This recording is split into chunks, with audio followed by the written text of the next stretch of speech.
Hello, and welcome to a Bergkamp Wonderland and Arsenal podcast. My name is Karl. They said they couldn't do it, and it happened. They couldn't put a black man in the White House, and they fucking did. And now a black man is hosting an ABW podcast. What is going on here? I'm joined by John. Say hello, John. Hello, John. Fucking hell, you've ruined me, Karl. That's great. And Jason, how are you? That's the best intro ever. And as always, Danny, you're here because you have to be here, really. Yeah, and I'm glad you didn't stick to the script that I put in there. The only part of the thing I actually write down on the show, I said, Karl, just do whatever you want, and you've blasphemed us all. I'm not sure if that's the right word, but hello, Karl. The only bit that was in that script is hello. That's it. The rest of it is ignored. Oh, good, Karl. How are you? I'm not too bad. But let's talk about the West Ham game, and I'm going to shoot straight to John for this because John and I kind of have the same sort of views on the game. Not very good, John. Yeah, it was. I'm still getting over your opening. That was great. That game was really poor. It's weird how in the space of a few weeks we've gone from quite a high of Spurs and everything else, and really dipped back down again. Just everything in that game seemed to go wrong. The midfield went missing. The defence was okay, but why are we playing three at the back again? There was no creation up top. We barely managed a shot on goal, I think, in the second half after like the 50th minute mark, something like that. There was individual errors in the game. You know, West Ham looked comfortable. They weren't really troubled. And it feels like we took a massive step back in that game. And it's the first time this season as well, the players look like their heads had like sort of dropped a little bit. Whenever we'd put in bad performances before, regardless of the result, they always seemed up for it. But something in that game, they just seemed a bit down.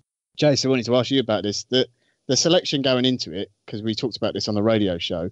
Yeah. I said the reason Torreira was dropped was maybe his, form was a little bit poor previous to this, and there's the winter break in Italy, although it's only a week to be fair. So maybe he's a little bit tired, needed the rest. But we had a week in between games, so he had time to get fit. Why have we gone away from the Torreira-Xhaka midfield?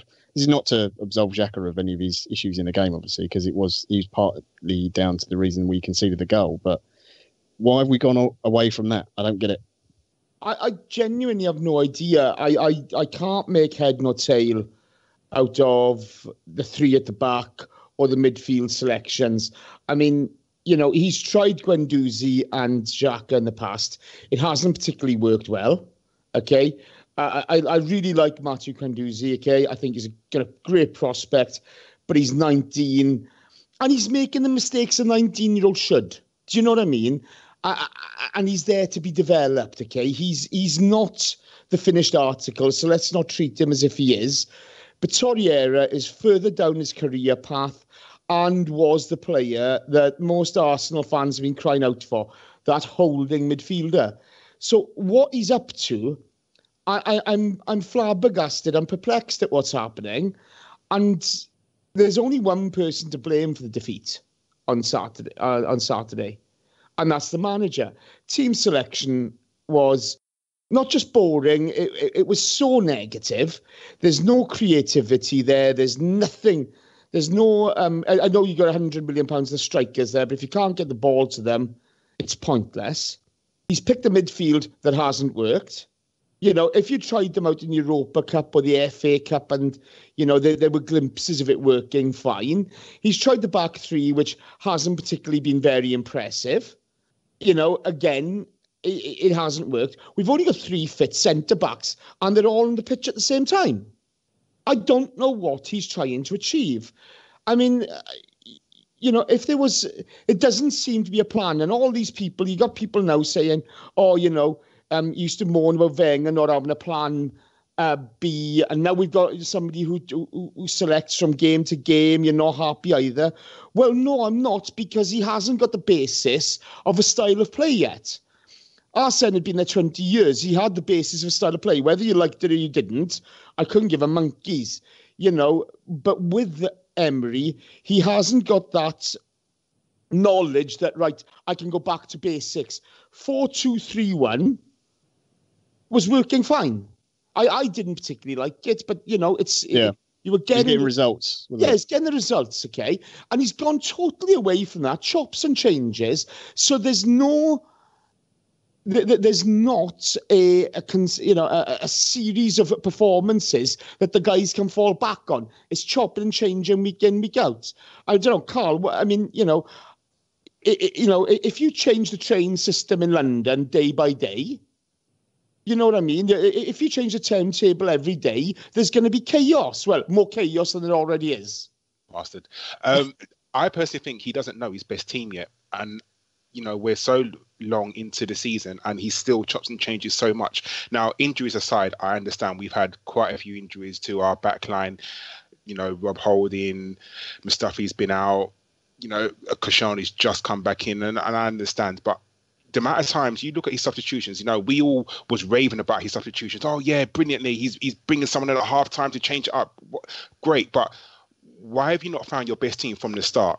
Now, I understand that you could pick a team and it could go wrong, and I understand that. But, you got to look at the flip side of it, where it's positive that he's trying to change the team. But why have you not found your starting 11 that is going to win games for you? I think that's the issue. You need to go back to basics. Find out your starting team. Find out what's going to work for you, and then go with that start. And whether it's, Xhaka Torreira in the middle, whether it's playing Ozil or not playing Ozil, whether it's two up front or not, find your basic, like you were saying, stick with it and work around that. And that is the key issue for me. Yeah, that's the thing. You chop and change from a base, don't you? So you've got a base. Now, people say he doesn't know his best starting 11 yet. He's never stuck with anything. He keeps on chopping and changing too much, okay? Right? Look, I'm not anti-Emery by any stretch of the imagination. I'm not calling for his head and all this nonsense that's been going on, or going back to the AKB Wob thing, okay? What a load of crap. I couldn't give a monkeys, okay? The guy needs a season, okay? But his job does rely on results. Make no phones about it. If he finishes 7th or 8th, that's not good enough. But this is the thing. If you keep on chopping and changing, if you're not going to stick with something, then you're not going to... How are you supposed to find out what your best starting 11 is? And then you got people saying, oh, how do you undo 10 years of whatever? All that's crap as well, okay? Right? Half of these players haven't been here for more than 3 or 4 years. Right? So, that's out the window. And they all play for international teams. So they're used to other systems. Do you know what I mean? That mentality thing, they bring their mentality from their own experiences, okay? I'm just wondering, okay, he hasn't had enough time. Well, Pellegrini has been at West Ham for a shorter time. Do you know what I mean? And he managed to solidify West Ham, who were a far bigger mess than we've ever been. West Ham got Jack Wilshere, though, Jace. Yeah, thankfully he was in his best position on Saturday as well, wasn't he? John, you wanted to say something, didn't you? Before I make my point. I agree with Jace. I'm not sure what he's trying to achieve at the moment. Like Karl said, we had the injuries, and I agree that has obviously caused some issues in recent games. Sorry, John. But every team has injuries. No. But the point I'm getting to is that now, you've got what should be our three best centre backs. They're the most experienced. They're not only centre backs. they're the only ones we've got. I'm not sure why we're playing 3 exactly, and why we don't just play 2, because I think that is a risk in terms of injuries. But Xhaka has finally been taken out of the defence to be put back in midfield. Like Jay said, it doesn't work with Guendouzi.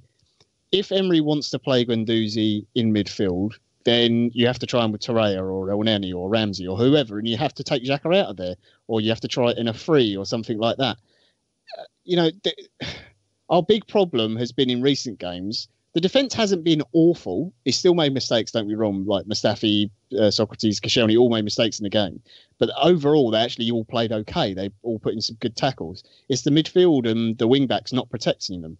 So why would you not take one of those centre-backs out, put someone else in midfield, bring Torreira back into the team, just to make it a little bit more solid? I mean, it doesn't address what's going on at the other end of the pitch in terms of creativity.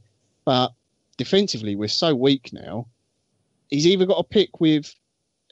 For me, he's got to make the decision of, I'm going to make the team really defensively solid, which doesn't look like it's going to happen anytime soon. be perfectly honest. It hasn't happened all season. He hasn't done it up till now, so I don't know why he's going to change. Or he goes back to what he was doing previously, which was, we're not going to be perfect in every game, but at least we'll outscore everyone, and just get results that way. Because up until a few weeks ago, we were at least creating chances in games, and now we're not even doing that. So yeah, I'm really not sure what he's doing. And I do think constantly changing the lineups, constantly changing the formation, changing it within games and stuff, I welcome it. Don't get me wrong. It's nice to have that flexibility, but there's a limit to how much you can do it. And I do think it does overload the players in terms of what they've got to learn and what they've got to do within those positions. You literally took the words out of my mouth. I was just going to say that. Doesn't that worry the players as well? Because they're thinking 1 week I'm going to be in, 1 week I'm going to be out. And then if they're changing positions as well, 1 week Bellerin's a fullback, next week is a wing back. He needs to decide. 1 minute Koscielny's part of a back two, then he's part of a back three. So is Socrates. So he needs to sort of know his favourite position as well. Even the goalkeeper, 1 minute he's got 3 centre backs in front of him, next minute he's got 2 in front of him. That unsettles players as well. So it comes down to those as well. They need to learn the positions, and they're in the positions to do the best that they can. But if they don't know from week to week what position they're going to play, whether it's about 2, back 3, a defensive midfielder, midfield 3, midfield 2, that's not going to do well for players. Yeah, I'm really not sure. I mean, even like with the forward line, Aubameyang, I don't know whether he was playing on the right or he was playing up front with Lacazette in a 2, because Iwobi was mainly from the left. So you assume Aubameyang's on the right, but he wasn't really in the game. But him and Lacazette barely touched the ball, to be perfectly honest, in the 90 minutes. And like, I can't remember, Fabianski made like 1 save in the entire game. And don't get me wrong, like West Ham have got better under Pellegrini, and I think Pellegrini's a good manager. He wouldn't have won the league otherwise, but they're not an amazing team. They've got some decent forwards, They've got Nasri, and I think Antonio's a bit underrated, and Felipe Anderson can sometimes turn up, but the defence isn't anything special. I mean, Cross had Zabaleta at right back. Player for player, they're not better than us. No. I mean, you've got one of the oldest fullbacks in the league who was clearly struggling last season, and we're not targeting him. Like things like that are like obvious things to do in the game. We had no plan for Antonio at all. No plan for him. And what he's going to do. He's going to get the ball, he's going to knock it down the line, and he's going to run all game. There was no plan for any of it. And it's so disappointing, because although there were issues in their unbeaten run and the losses and some of the wins and stuff we've had, it wasn't perfect. I could at least see that it kind of looked to me like there was a case of just get the results, kind of get through this season. Hopefully we get top 4, maybe we win the Europa League, that kind of thing. And then we'll go from there and kind of develop. And you've got to give Emery that, and I'm still giving Emery that. I'm not calling him out in that sense. I'm not calling for him to be sacked or anything like that. I've seen some idiots saying that kind of thing. But he does seem to kind of lost his way in terms of what he's trying to do with the team. So I think it's the first couple of weeks, we kind of had an idea. It was like, oh, okay, he's going to do this, and he's going to play with these two, and it's going to be Xhaka and Torreira, and they've got that good balance in there, and we're getting performances out of everyone, and Lacazette's playing well, Aubameyang's firing goals, and all of that seems to have disappeared now. I hope it's just like this game was like the worst out of the blip that we're in at the moment. But hold up here, Southampton was absolutely no better. When we do the live shows, okay, we've spoken about some of the problems we face, the lack of creativity, or the panic we have in defence, or the fact that they don't seem to know what's happening. We've spoken about all these things. Okay, if we can see it, I'm pretty sure Unai Emery can see it. Do you know what I mean? And so, what's he actually done about it? Because, with Mesut Ozil and Aaron Ramsey, okay, whether you like Aaron Ramsey, whether you like Mesut Ozil, I don't really care. They're people who contribute to goals, and they got a track record in doing it. And you're not even picking them, okay? So it just seems as though, and I don't buy the thing of, we're planning for the future. You've got to plan for this season, okay? Yes, you've got to plan for the future, but they're not mutually exclusive. Okay, you can bring Guendouzi on bit by bit. Okay, you can nurture his talent and not overplay him and scar him at the same time. You can do that in Premier League games, But when you've got Mesut Ozil's not even in the squad. So how's he supposed to create for you? Now, whatever the problem between them is, they need to sort it out. Okay? And the manager sometimes has to be the biggest man in this, okay? I'm not going to get into sort of the personality clashes and stuff like that, but sometimes, most of the time, the manager has to be the bigger man. The Aaron Ramsey situation, we looked a hell of a lot better when he was on the pitch. Our best performance of the season, that second half against Spurs, okay? You had Ramsey on the pitch, We've not even tried that since. Yet Leicester. Yeah, Leicester again. I think what we need to look at, Jason, but Leicester are crap, okay? Let's be fair. Leicester are crap. They are. City have had a blip, okay? But my point being, okay, when you've done something really well, you normally try to replicate it, okay, to find a base to build on performances. But we haven't done that. What we've done well, we've kind of thrown to the wayside, and we've concentrated on what's been really worrying for us. I think what we need to do, Jason, we need to, first of all, us four, we need to, what's Emery's, if everyone's fully fit, fully match fit and game fit and on form, what's Emery's best 11? Right, it's going to be Leno in goal, isn't it? What formation are we playing? Well, first of all last season at PSG, every single game he played 4 at the back, and vast majority of the season he played 4-3-3. And he's a 4 at the back man. So I think we're going to have to go 4 at the back. So it's going to be Leno in goal. Do we all agree with that? Yeah. Monreal, Bellerin. Yeah. And then I think there's an argument for Kolasinac at left back. Monreal's injured, isn't he? So no, I wonder about if everyone's fully fit and on form, match fit, fully fit, and with it. The ideal scenario where you can pick from every single player. Yeah, but that's not perfect, Dan. It's not. No, I'm just trying to make a point of what is his best team. So what's the best 2 central defenders? Are we going to pick Cos? No. You're not picking Mustafi, are you? Holding and Mustafi. They're the ones who've been the best centre backs. Well, I'd go Holding and Socrates. What would you two go for? Same as you. Probably that. All right, so you know nothing about football. Right, so Torreira is definitely in there in the holding midfield. Then we've got 2 in the central midfield, which is going to be Xhaka, and personally, I'd go for Ramsey, not Torreira. I mean, not Guendouzi. He didn't. The only reason he played 4-3-3 at PSG is because Neymar demanded everybody it. in. Yeah. No, he didn't have a choice. It was Neymar and the contract, players. isn't it? You have to play 4-3-3.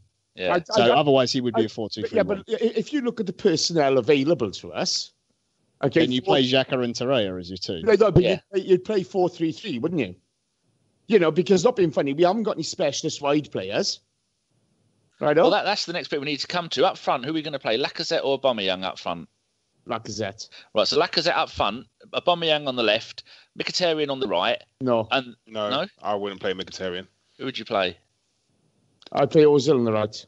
Same. Fair enough. Okay, yeah, go with Ozil on the right, and then so we've got the 3 in the centre of midfield is going to be Xhaka, Torreira, and one other. And that one other one, I'd go for Ramsey and give him the free role to go from a central midfield to an attacking midfield. Would everyone kind of agree with that? He's probably the best player to do that. He's better than Guendouzi. He's the one that's going to be able to run behind the defenders. Right. So he's the one that draws people out, just like he did against Spurs. He made people come out of position, which is absolutely brilliant. And like Jason said, we haven't done that since. And no one knows what's going on behind the doors, why he's not playing Ramsey. Ramsey is one of our best players, regardless of whatever, if anyone really wants to say it or not, he is. And he's going to be a big loss to us. But play our best players, and he's not doing that. And maybe he's not doing that because he thinks, next season he's not going to be here, so why should I don't know. Or maybe he thinks Ramsey's commitment's not going to be the same because he's not going to go in for like a 50-50 challenge because he breaks his leg or something like that. That's irrespective.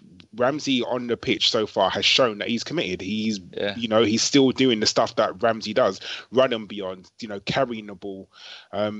So the reason why he's not picking him, I have no idea, but he definitely should be in our starting 11 week in, week out. Right, so just to recap, before going to the next part of this, our best 11, Leno, Socrates, Holding, Monreal, Bellerin, Torreira, Xhaka, Ramsey, Ozil right, Aubameyang left, Lacazette up front. Right, so that's going to be, we all agree, that's going to be his best 11 I mean, for that's most not games. mine, but no? yeah. What would be your difference? I would have. This is going to annoy some people. I'd have Aubameyang and Carpenter, are you? No. I'd have Aubameyang and Lacazette up front, and I'd play a diamond. Ramsey'd still be in the team, but it would be Torreira, Xhaka, Iwobi, Ramsey, Lacazette, and Aubameyang, and I'd have Kolasinac left back over Monreal. So the gist of what you've done is you swapped Iwobi for Ozil. Yeah, and I'm playing 2 up front.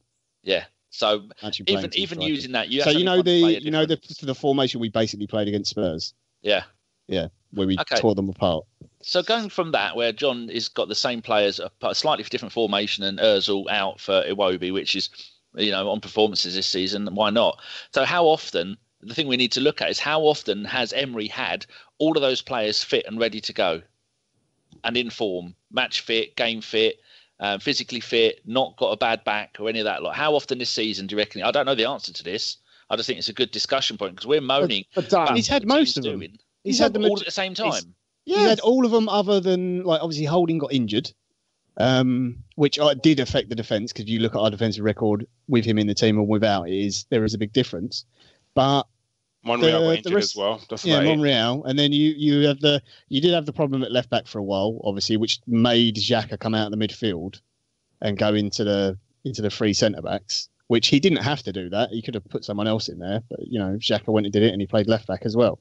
But the majority of the other players have all been fit and available, so I don't think it's look. Injuries have obviously impacted some of the decisions in terms of formation, shape. Where certain people have played, but it shouldn't affect the type of performances we're putting out. This looks like watching us last season, or that West Ham game did anyway. It was like watching last season. So did the Southampton game, so did the Liverpool game, so did the Huddersfield game. The Huddersfield game wasn't great. Do you know what I mean? When we did have some good performances in there, but that's what's confused me is why we've gone away from we weren't flawless. We still had problems, Absolutely. But we were still getting results. And we seem to have gone away from that, and I don't get it. Well, since Holding's been injured, we've lost 4 out of 9 games. So that's my point. And Monreal, look, if we had had Monreal this season, the same Monreal we had last season, where he was a game winner at times, I'm just saying, for giving Emery the benefit of the doubt, that he hasn't had all these players to pick from. And then even if he did have these players, then we could go, right, you've had all these players and you're doing shit. But you look at our stats, simple stats this season. We've got the 5th most number of wins, the 4th best number of losses, goals for, 3rd best in the league, goals against, 11th best, which is we're all shit at the back, and goal difference, 5th overall. I mean, that's what he's done with a decimated squad in 6 months. Hold up, Dan, okay? We've always had decimated squads, okay? This is the thing, okay? This is what I don't buy now. People who wouldn't give Wenger the benefit of the doubt of injuries and now give we did, but after a while, you just got fed up of giving him the benefit of the doubt. No. Let's be even-handed here. I am. It's the job of the manager to make the best out of what he's got. He's leaving what he's got, not even on the bench or not even in the squad at times. Right? He's playing partnerships which are proven not to work. That is his responsibility, okay? Now, I want Emery to do well, okay? I don't want us to have a manager for a season and gone. I don't want that to happen. I want him to succeed, okay? But, ultimately, he has to make the best out of what he's got at that point in time. Now, we've only got 3 fit centre-backs, so why is he going with 3 at the back? Because the difference between what Emery does and what Wenger would have done, Wenger would have stuck with 4 at the back and he would have played players out of position, whereas Emery isn't playing players out of position. Jay, stop talking over me when I'm trying to answer you. Emery is playing the correct... half and left back then? Why has he done that? You've asked a question, and I'm telling you, how many times did we see Monreal play at centre-back when that wasn't his position? We saw other players come in and play in the wrong positions all the time. We've hardly seen any of that this season. He'll change the formation to bring in fit players rather than playing players in the wrong positions, which is what we all moaned about what Wenger kept doing. But my point is, he's playing Maitland-Niles all over the place. He's put Xhaka in defence, okay? Right, he's doing exactly the same thing that Wenger when he put Xhaka in defence, that's when we had 1 fit central defender. I'm not having that, mate. I'm not having that. Who that game when he played him in central defence? Who else could we have played in central defence that time? It turned out to be an absolute disaster, and he'll never do it again. But we've got so many injured players. Who's the boy from the under-23s? Mavropanos or unpronounceable? No. What's Leguizamo? You got Preguizzolo. It was the other one. Preguizzolo's been injured and only just come back for the under-23s this week.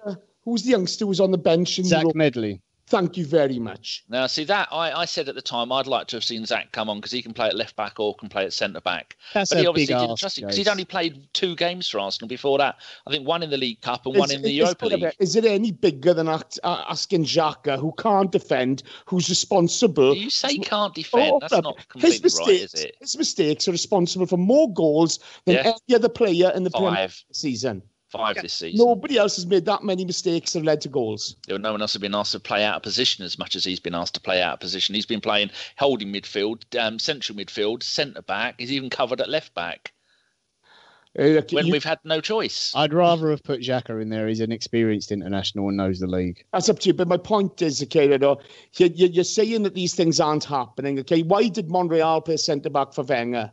And I don't want to talk about Wenger anyway, okay? But the point is, okay, that they always play players out of position when they have no choice, right?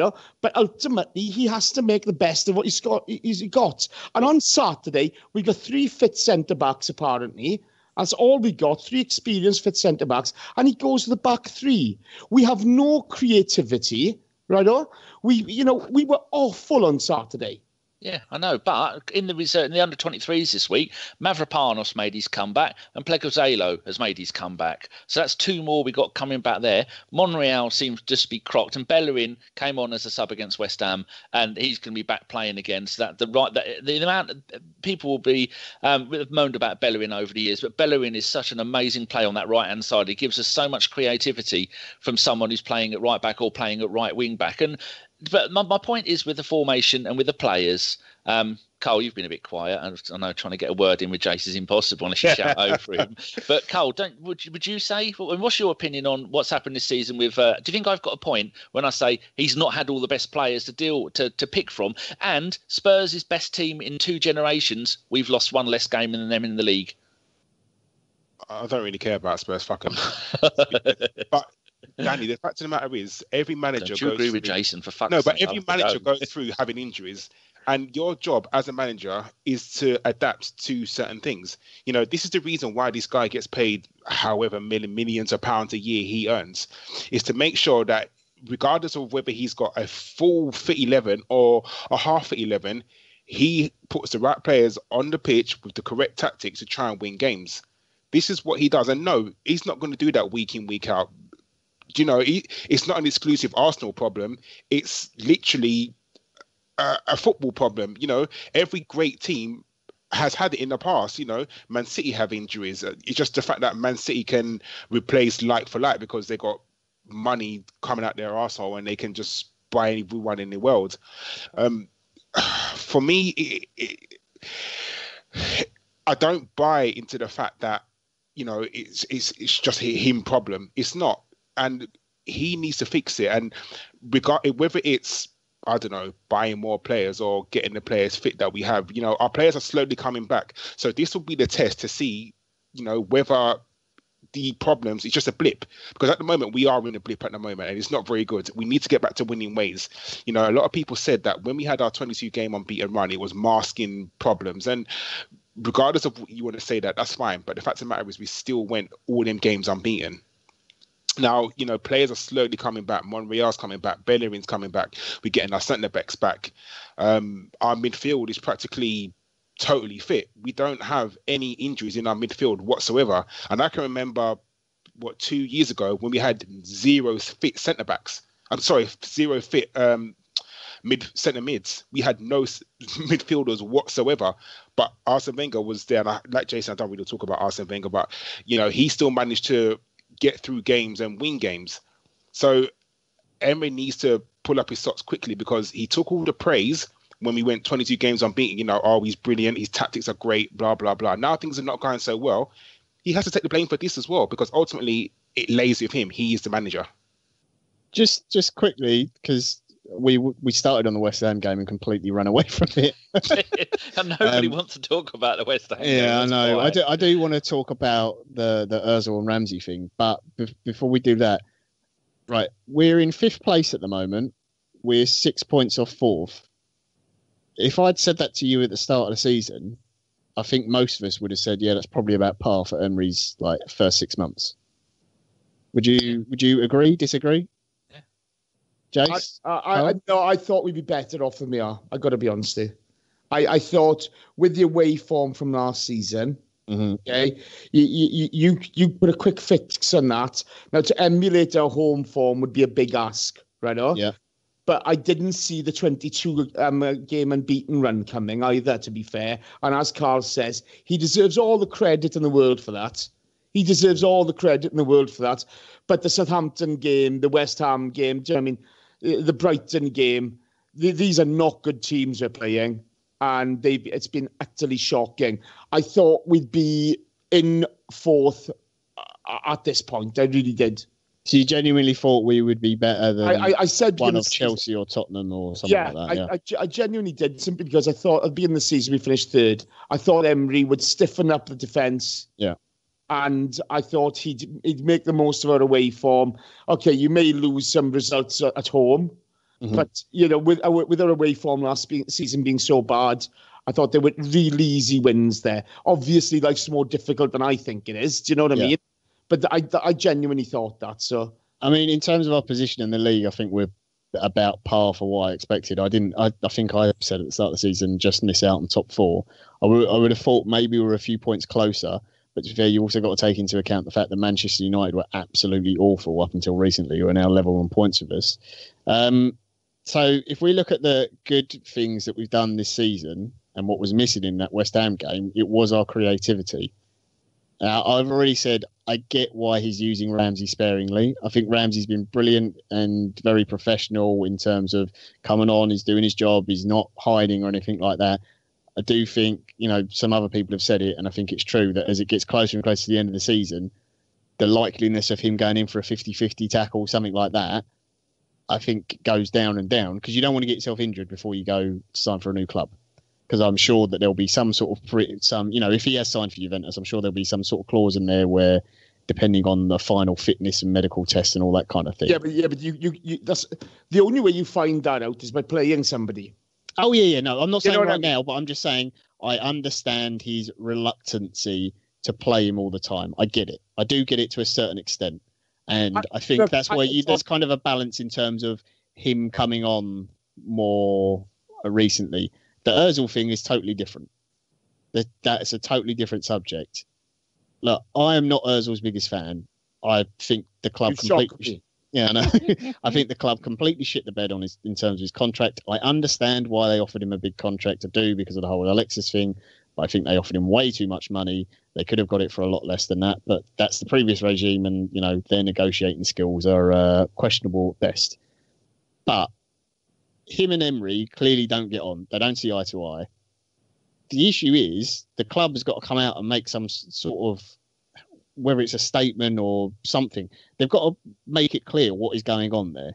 Why do you have to? They're not going to do that, are they? This is the thing. You can want transparency as much as you want. I never heard Alex Ferguson or I've hardly heard any managers actually be honest with the press. They don't actually need to do it. Then the club need to move him on. Well, that's down to the club, isn't it? You cannot, right. If we're struggling to create chances and win games, look, I don't like Ozil. Plain and simple. I want him gone. I've wanted him gone for a long time. I think he's... Emery's going to go before Ozil does, let's be honest. I don't know, but this is my point. Right, this is just my opinion on Ozil. I would like him gone. But I'm not stupid enough to not realise that if you are struggling to create in games, you should still play him.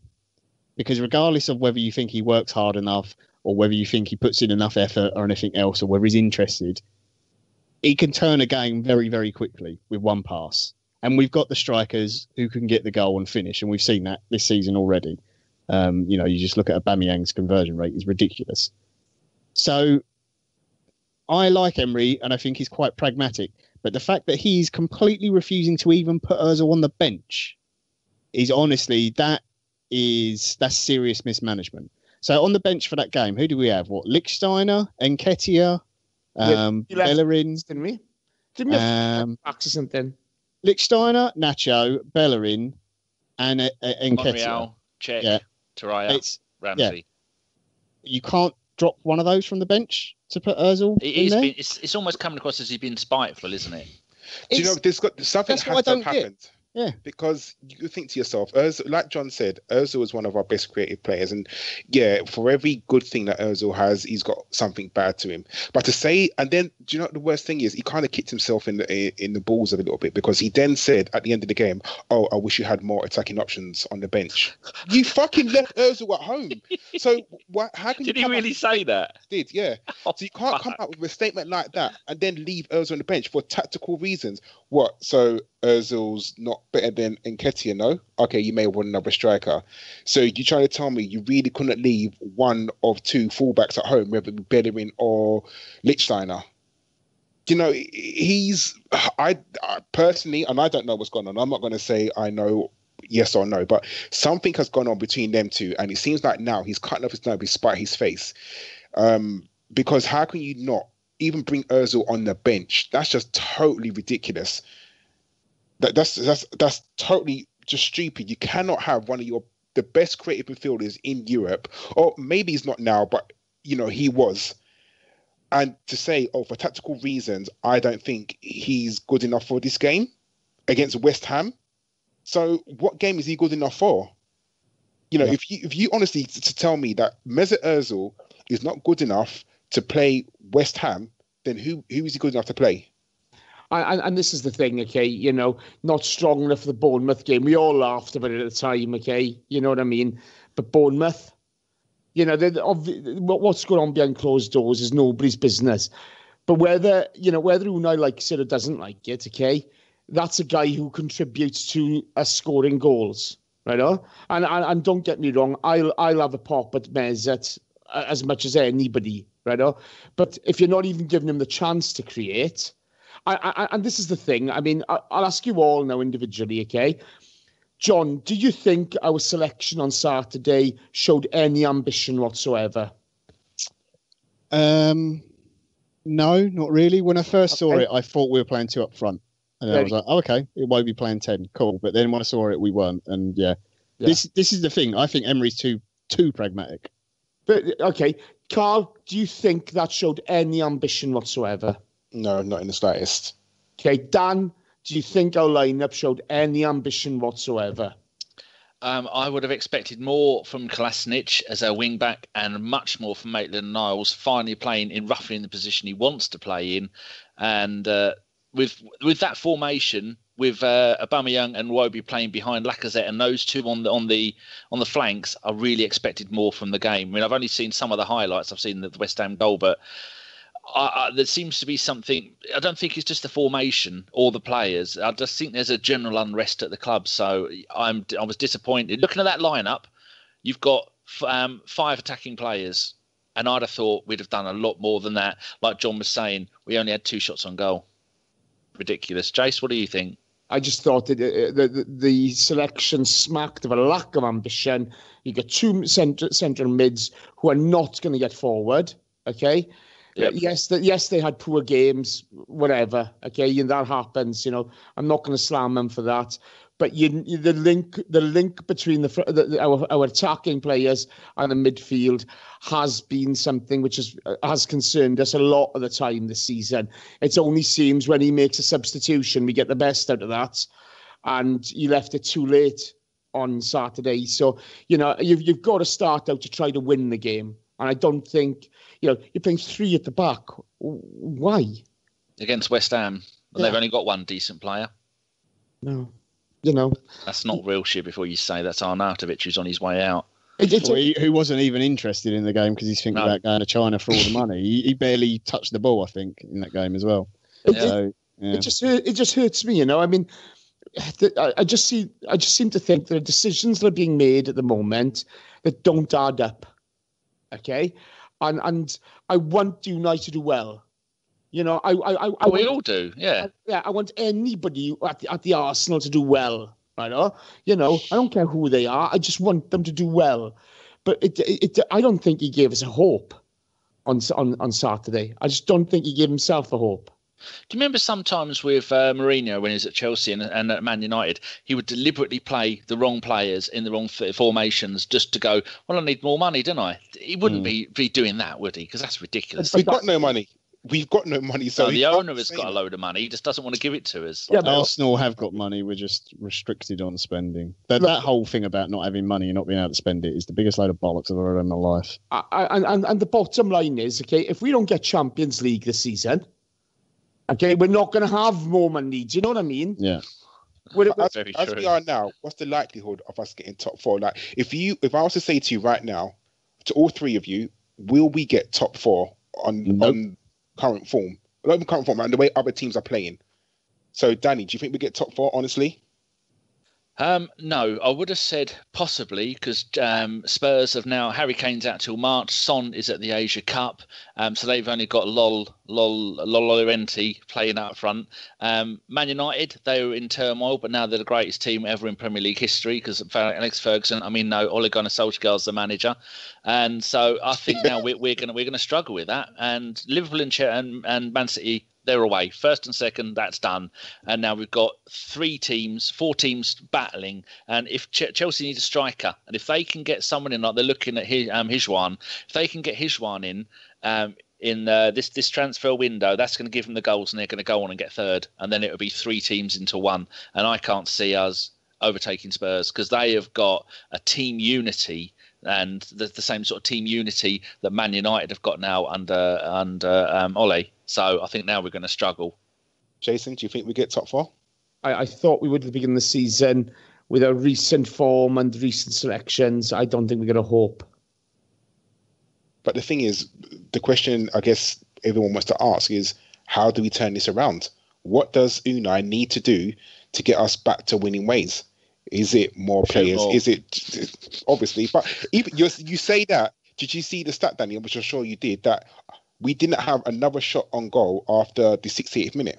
Yeah. Arsblog was saying that on the Gooners podcast last night, and I thought, wow, that's unbelievable. You haven't asked John yet. Yeah, well, no, mine's a no, yeah. Karl hadn't even finished the question. I went, no, we ain't getting top 4. Not happening.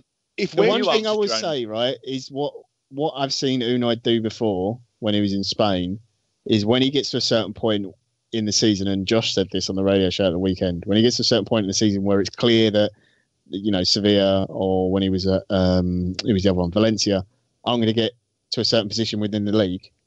He doesn't necessarily chuck the league, but everything goes on the Europa League. It's all in. Like if there's a big league game coming up, doesn't matter, because if there's a Europa League game, everyone's rested for the Europa League game, and the league game be damned. And I genuinely would not be surprised. I'm not sure when our fixtures fall around, but I know we've got a Europa League tie near maybe a Man United fixture, possibly something like that. Danny will have to check. I shall have a look now. What is it? I know we've got Man United on the 25th of January. Here we go. So when is the Europa League ties? The Europa League ties are on the 14th and the 21st of February. Before that, when they're back to back, that we were away at Huddersfield, and after that we're at home to Southampton and Bournemouth. And let's be honest, we got Bate Borisov. Okay, they're not exactly going to be hard work, are they? Well, we couldn't create a chance against West Ham, Jace. Okay, fair enough. But you've got to balance it up. Okay, how much? Bate Borisov were a Champions League team. Bear with me a second. Okay, how much do you pay for a season ticket to Sevilla? 200 quid, 300 quid? Couple of pesetas. Something like that. Okay, it's not massive money.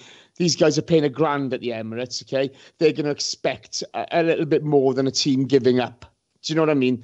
And the Premier League is pretty unforgiving. And I think if he gives up the ghost in the league, he'll lose his job. You can plan for the Europa League, but you can't just throw the league, can you? Well, let's say we get through the Bate game, and then the next round of fixtures, and it falls with a big game like in between them or whatever.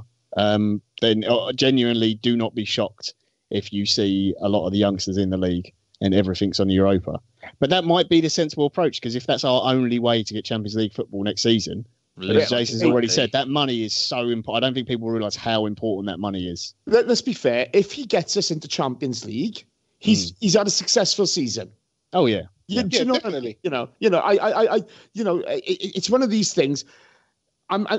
Okay, we all sound a bit negative at the moment. I know for a fact none of us want to hammer Unai Emery. None of us do. Okay, but when you see the performances that have gone on recently, it's just not good enough for the squad he's got. Right? And he has to find a way of galvanising this team. But it does seem as though with the Ozil Ramsey situation, with playing only three fit centre backs at the same time, there are some really strange decisions going on. And why is he making these decisions? I don't understand it. I can't see the logic to it. And the lack of ambition on Saturday, it was embarrassing. We have to kind of trust him a little bit, I guess. I don't really want to be compared to the bin dippers, but Jurgen Klopp's first season, Liverpool finished 8th. It took them a while, but look where they are now. I guess what I'm saying, that he needs time, but Arsenal's fan base is very unforgiving.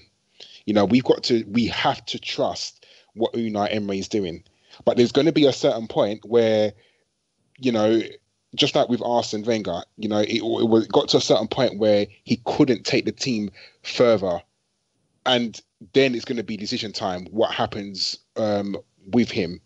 But he needs time, and you can't base this all on 6 months in the job. But Pellegrini has been in the job far less time at West Ham.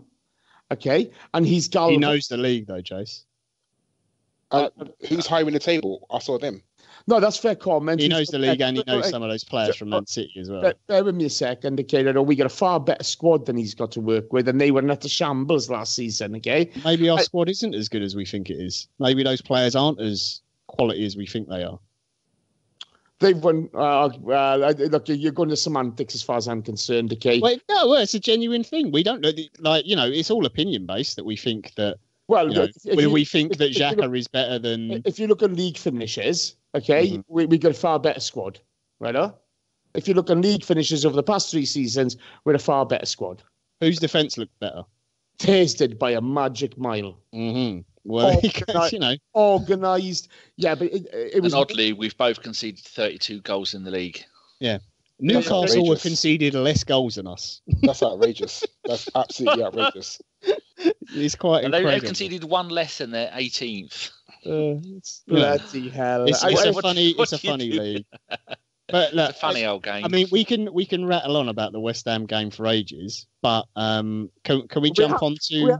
We haven't really spoken about the West Ham game, have we? I mean, no one wants to hear about it. Let's be honest. We didn't play well enough. We lost. Yeah. It was not our greatest performance ever, but we seem to be saying that very often now. The West Ham game just showed kind of what's wrong with Arsenal at the moment. There seemed to be no fight in the team, no get up and go, and the fact that West Ham are all over us just shows that Unai has a lot of work to do with these players. Whether it's individual based or whether it's collective, who knows? But if we have, and I hate to harp on about the Mesut thing, if we have a player who's solely based on creating chances, that's his basically main role in the squad, you have to play him. You have to. There's no way you can't.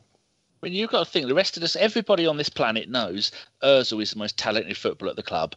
And if all the players know that, and all the fans know that, and all the media know that, and the players can see he's not even getting on the bench, that's got to cause some kind of disharmony. Because I doubt there's a single human being on this planet that's ever met Mesut Ozil and gone, what an arsehole. Everyone's probably gone, what a wonderful, lovely bloke. I haven't met him yet. Well, I bet but I bet he does come. He's a really nice bloke.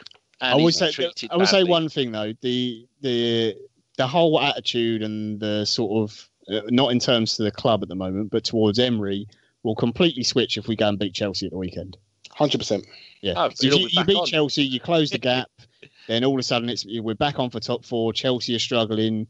Maybe United drop some points, that kind of thing, and all of a sudden it's boom, the tempo's back. So he's got some good chances and a very quick opportunity to turn around the mood. You've got to back it up against United, though. I think it's a results-based industry, isn't it? And let's be honest, okay, we mentioned it on the live show this week, okay? Our anger depends on whether we win or lose, as simple as that.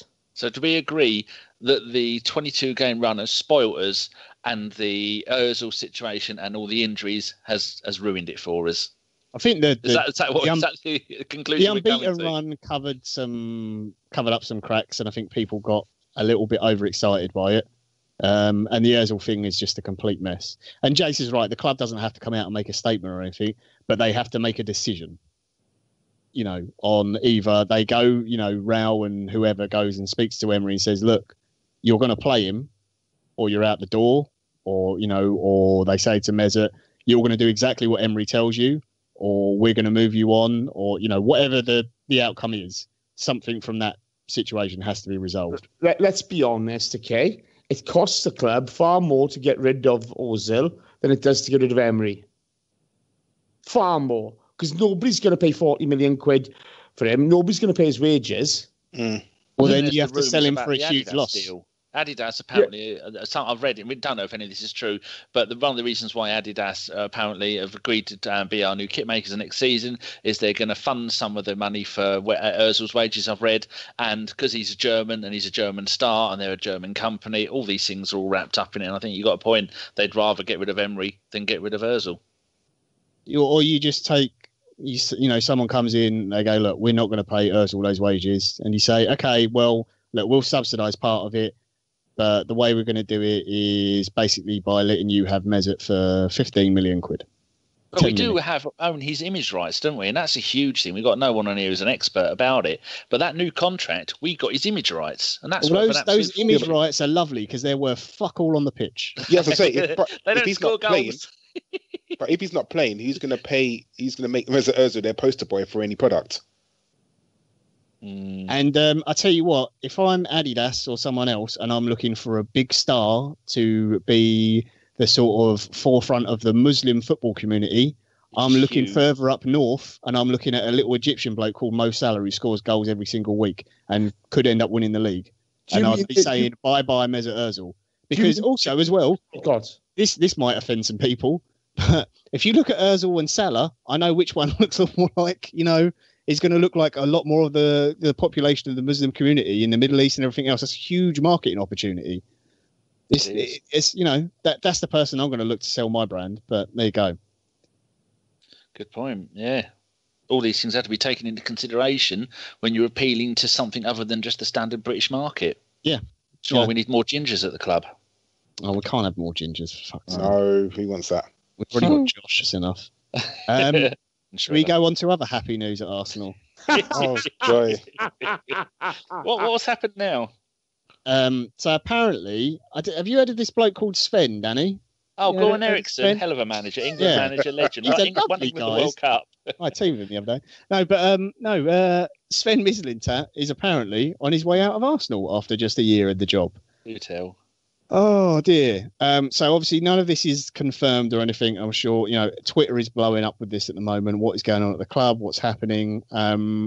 It was all rumours. Some of us, not me, some other people who know people at the club had heard rumours, but didn't want to say anything because none of it was confirmed. But now it's actually in papers. So it's been in the Guardian. I think Amy Lawrence has written a piece on it. Rafa Honestein's written a piece on it. By the sounds of it, if it is true, which looks like it, otherwise there wouldn't be so much. Basically, Mislintat has kind of been demoted in a weird way, in that Sanyahi is now the head of football, and Mislintat hasn't really got that role, and he is not particularly happy with the involvement that Sanyahi has. He hasn't apparently fallen out with Emery at all. There's no falling out there, but he doesn't like the fact that Sanyahi's trying to use his contacts and everything, and they're not going to use the contacts that Mislintat's got. There's been a falling out, and it looks like he's going to leave, and Bayern Munich now might sweep him up. It had nothing to do with Bayern Munich in the first place. They're just now sniffing around going, "Oh, we can get this bloke and take him on at our club."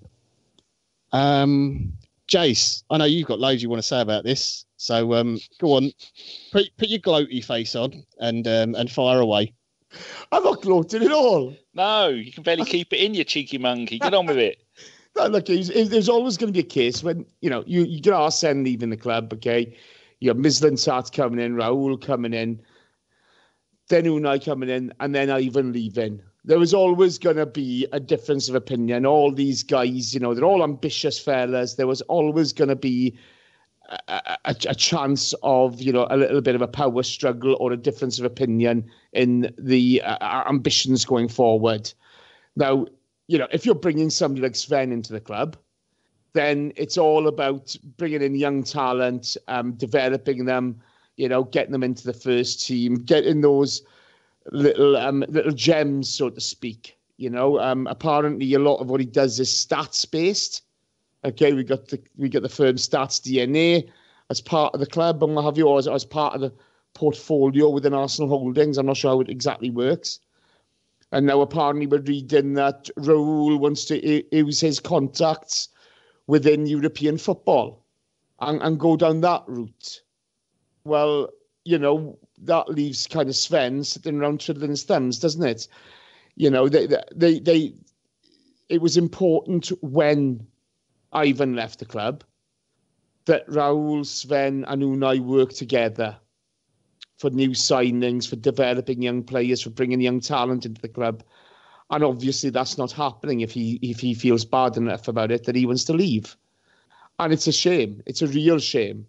But, you know, you don't get three ambitious guys in a room and expect everything to be hunky-dory, do you? There's always going to be a spat. There's always going to be a difference of opinion.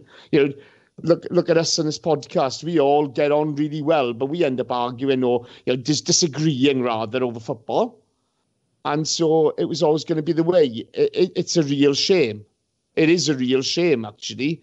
But, you know, as soon as Ivan left, you know, the writing was kind of on the wall, wasn't it? There's only a certain number of players you can get from Dortmund on a free, isn't there?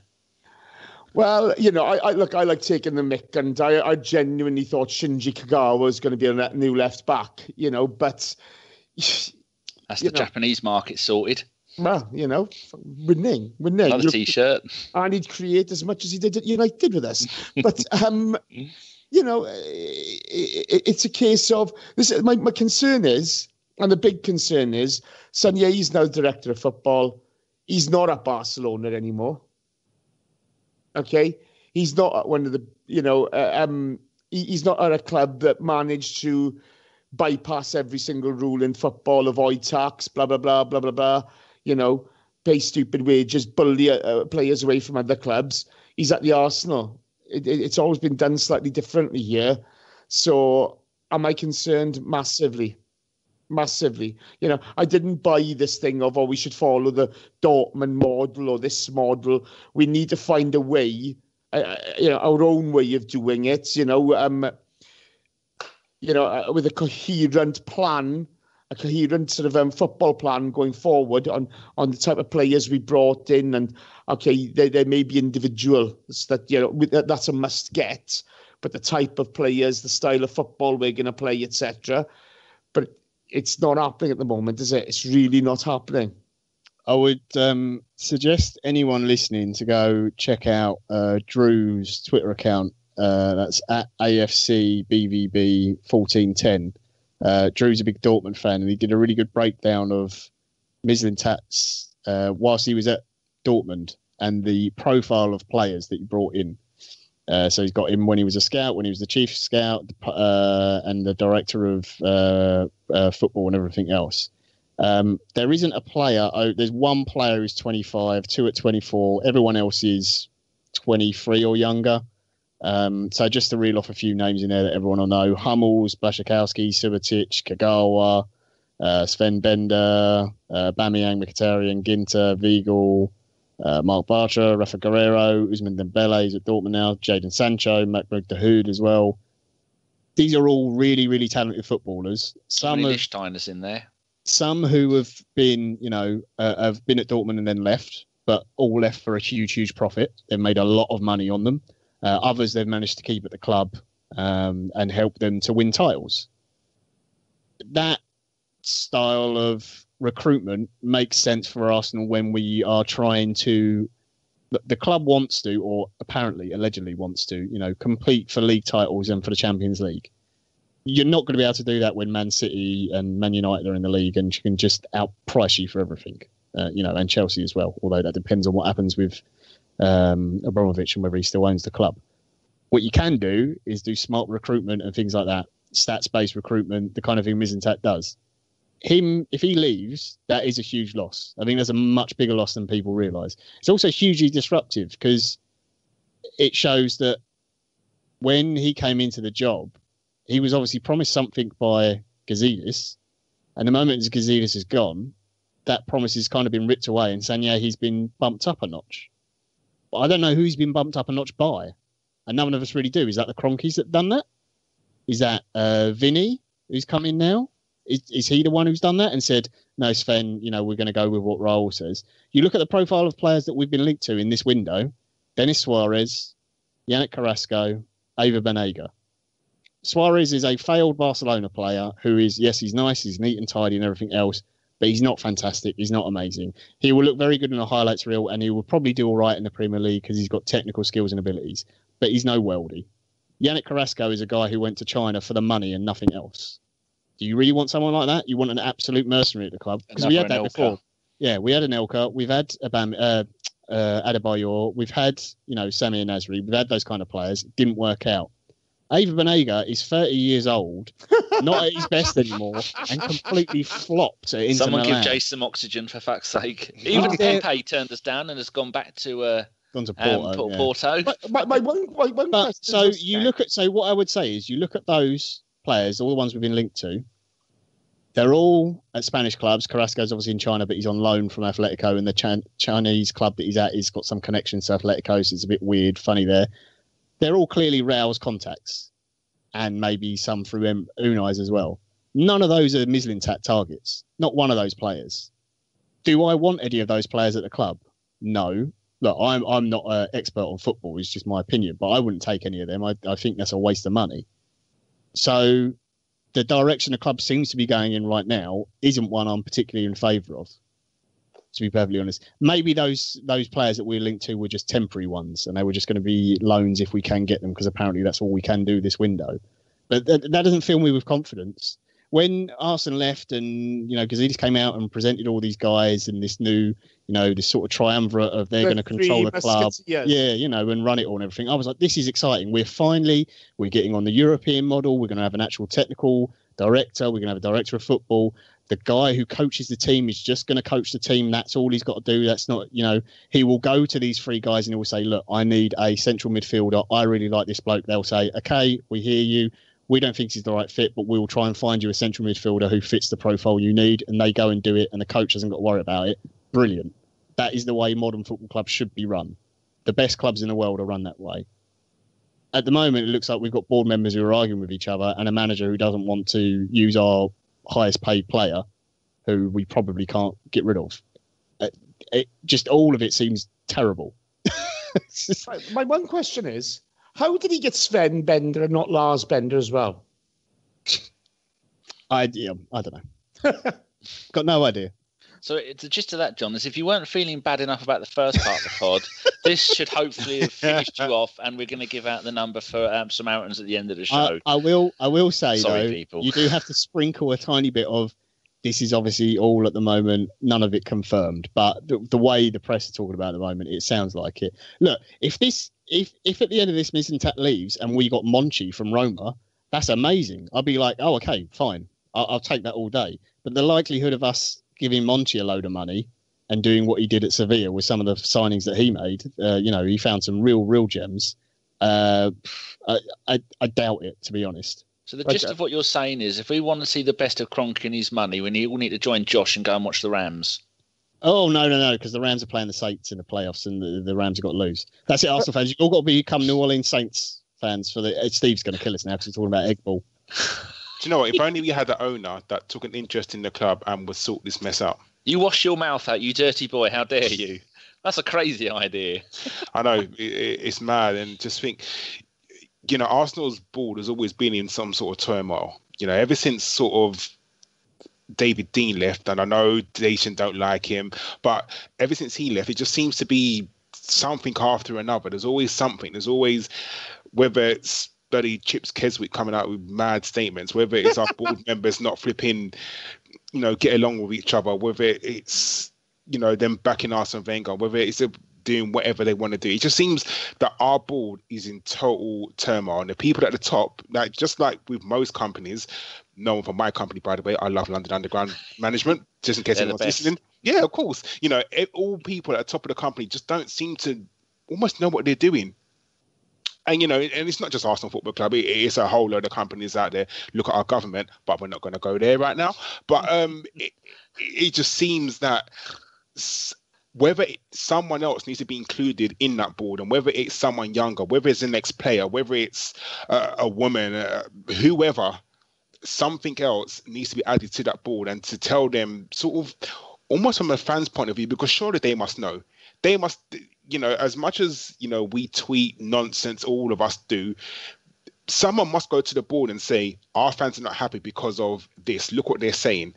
And, you know, whether they're bothered about doing anything about it, I don't know. You know, as long as the money keeps rolling in, they're probably not bothered, to be honest. But there's going to be a time when something needs to change. And I don't know if anyone here has got the solution to it. Like I said, whether it's adding people to the board, whether it's taking away people from the board, who knows? God, I think the only answer is if you've got an owner who is one of only one current and two previous owners in the Premier League not to put any of his own money into the club, then I think you've got to start from there, haven't you? I mean, look, I'm no fan of Kroenke, and I'm not trying to defend him. It would be marvellous if he put some money in. But it's not like we're actually short of money as a club. We make more money per match day than any other team. Yeah, we make enough money. We do not make enough money to compete with Man City. It wouldn't matter how much of Kroenke's money he gave us. We still can't compete with them. That's just never going to happen. Because they'll just get one of those wonderful £500 million deals that has been revalued at £5 million, but it still counts. Yeah, they'll get someone to sponsor their studs or something for £1 billion or something stupid. But you can't compete with that. You can't compete with that. Yes, it'd be great if you put more money in. But the club isn't skin. We've got money, but it's... The issue becomes I don't know what the club are trying to do anymore. I don't know what direction the club's going in. On the pitch, I'm not sure what the manager's doing at the moment. I'm going to give him time because he's only been in the job 6 months, so I'm not going to judge him yet. You know, we'll get to the end of the season, see how we're doing, and then maybe we get a summer transfer. One of Karl's trains, then. No, not quite yet. That'd be a legitimate excuse. But if you're the manager of the club and your players at the club and everything else, you must see some of this stuff going on with like the boardroom and everything, and you just think, what are they doing? Like, what direction are we going? It must be confusing. They must read some of this, and it doesn't. Having all these things hanging over the club doesn't help the atmosphere at all. Whether it's the fans or the training ground and everything else, it must affect it, surely. I think the thing is as well, you know, because San is silent, Stan. You know, it's a bit frustrating for people, isn't it? You know, you want to hear something from the owner, but he doesn't want to talk, which fair enough. That's his prerogative.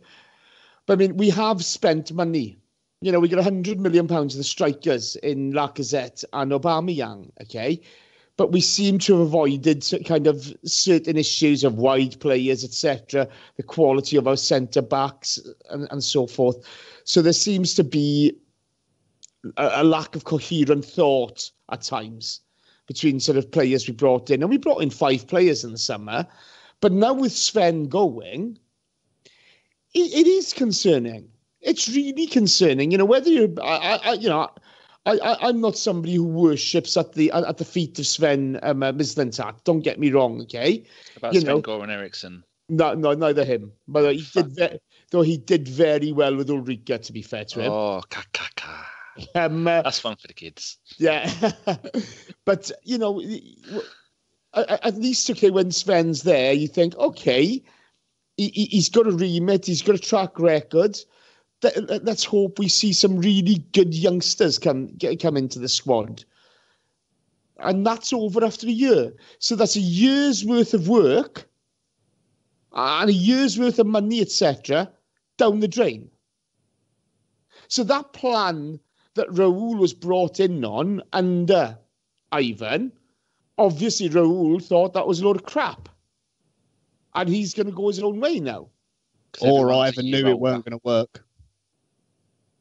Well, everyone's a year older now, and every other team has caught us up by a year, and we seem to be, rather than treading water. I saw a great tweet. I think it was Gunner Blog. Someone he said, "Ivan Gazidis is Arsenal's answer to David Cameron." Calls an election and then runs. Someone sent the pod a tweet saying, "Is Theresa May running Brexit and running our club?" Oh, yeah. Yeah, I mean, it's a perfect parallel of what is going on. Yeah. But this is the thing, Karl mentions I'm not a fan of David Dean. I love David Dean, but he's the one who brought Kronk and Usmanov to the club. He's the one who put us in limbo initially, and he made an absolute fortune out of it. Okay, I still love what he did for us, all the positive stuff, but what his last actions at the club have left us in the shit, unfortunately, and you can't get away from that.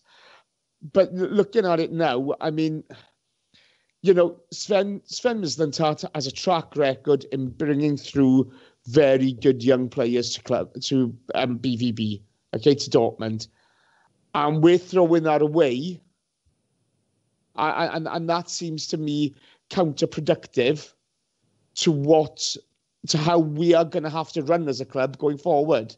There's no point in being here if he's not allowed to do what he's here to do. Exactly, and if we're going to bring in Eva Banega, oh fucking hell. You'd have to have your own show to have a moan just about him and Socrates.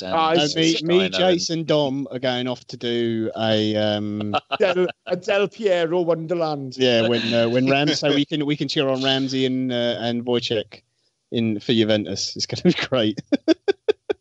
Christian Tell you what. Oh. Speaking of goalkeepers, we should also say the other bit of news that was announced today on Petr Cech announcing his retirement, which I don't think the club knew about straight away. It didn't seem like it. They were a bit slow on the old social media for that today, weren't they? That's unlike them.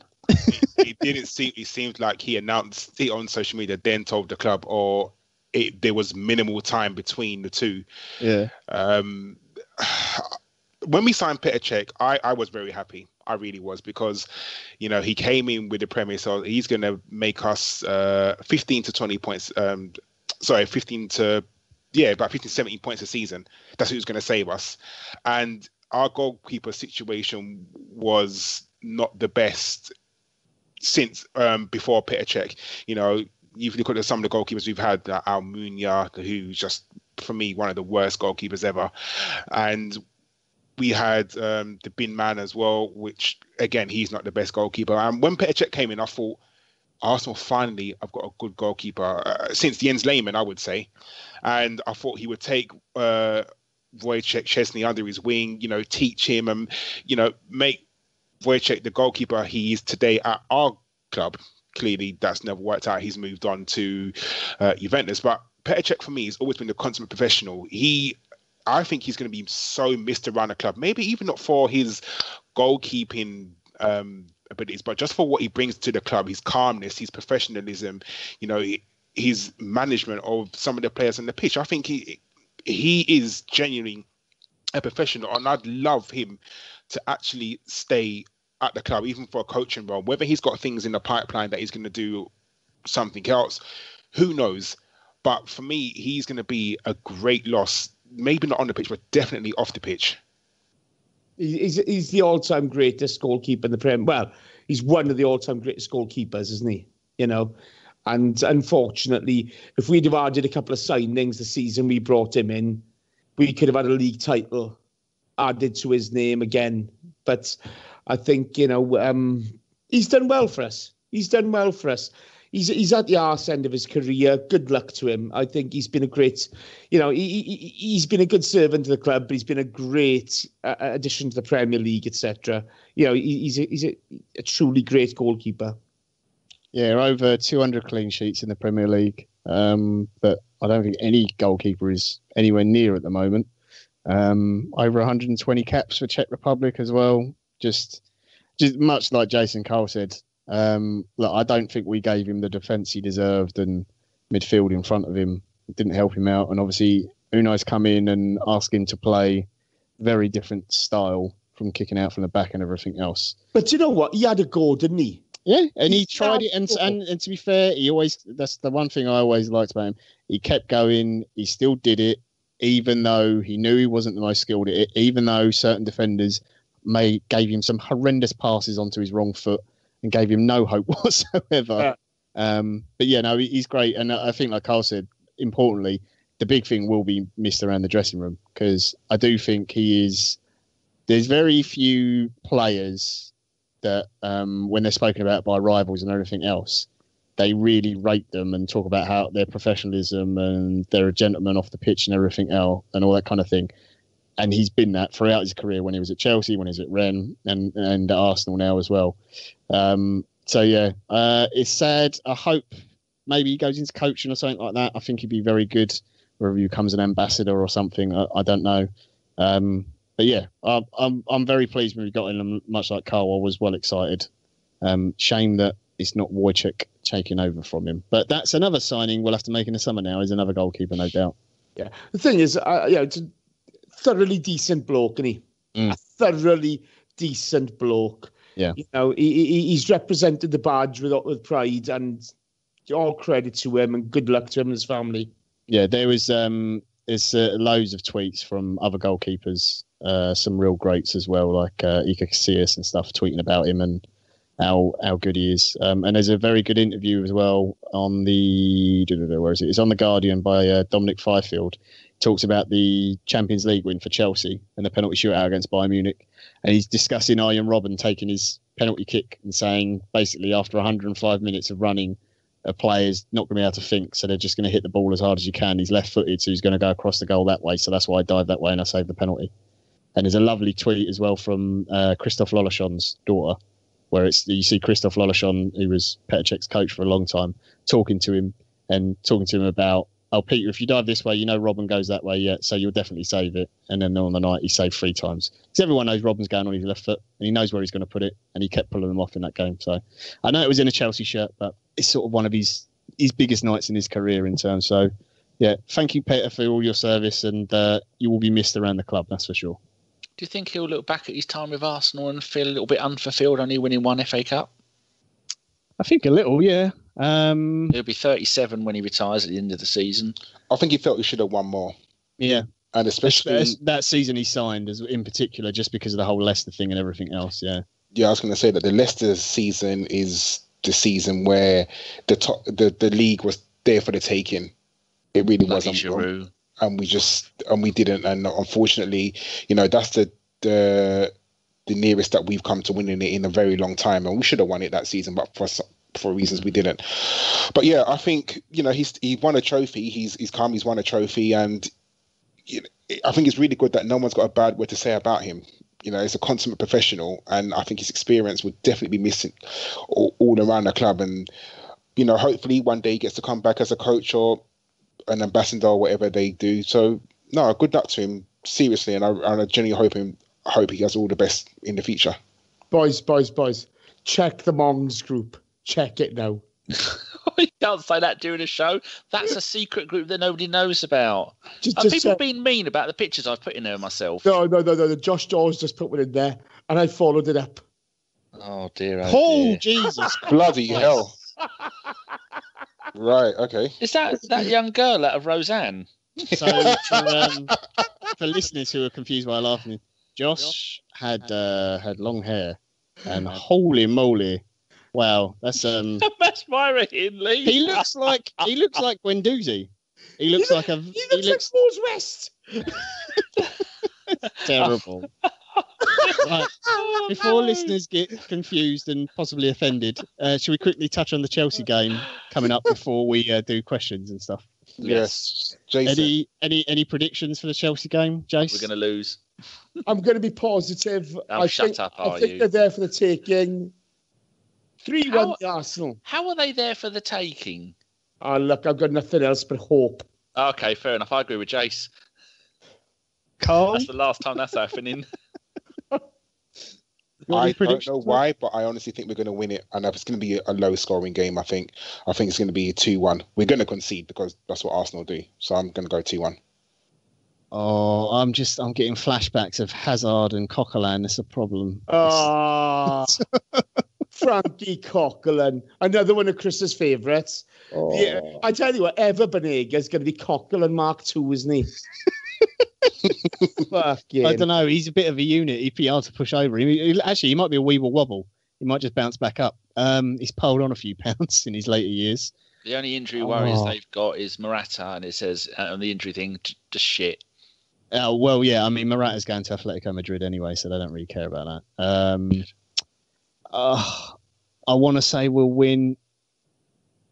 I'd take a draw right now, because I just think we're in such poor form. All I'll say is I'm glad I'm not on the radio show for that game. But if you do want to tune in, listeners, Jason will be on the radio show. Who are you on the radio show with, Jace? Please don't say me. Please don't say me. Dom. Yeah. And Rose West. That's for everyone else listening. That's Dom and Josh. So be sure to tune in to the YouTube after the Arsenal-Chelsea game for the radio show. If you're not already on the YouTube, subscribe and hit the bell icon, and it'll tell you when we go live. So you don't have to wait for us to send a tweet out, because we're useless at that. Yeah. But it's normally Danny's fault. Should we do questions, Danny? Sleep. You what? Should we do the questions? Oh, let's give it a tickle. Right, I will start with Karl, because he's in charge tonight. Right, from Guendouziology. Do you think Emery is mismanaging Guendouzi? In my honest opinion, he's being overplayed at the moment. Could bring energy to games for a second half against fatigued opposition, in brackets, see Leicester. Defensively immature, and at times the coaches aren't fixing that aspect of his game. Should be doing better. Now, remember, this is from Twitter, and so he's had to cut bits out. But what's your thoughts on Guendouzi, Karl? Jason hit the nail on the head earlier.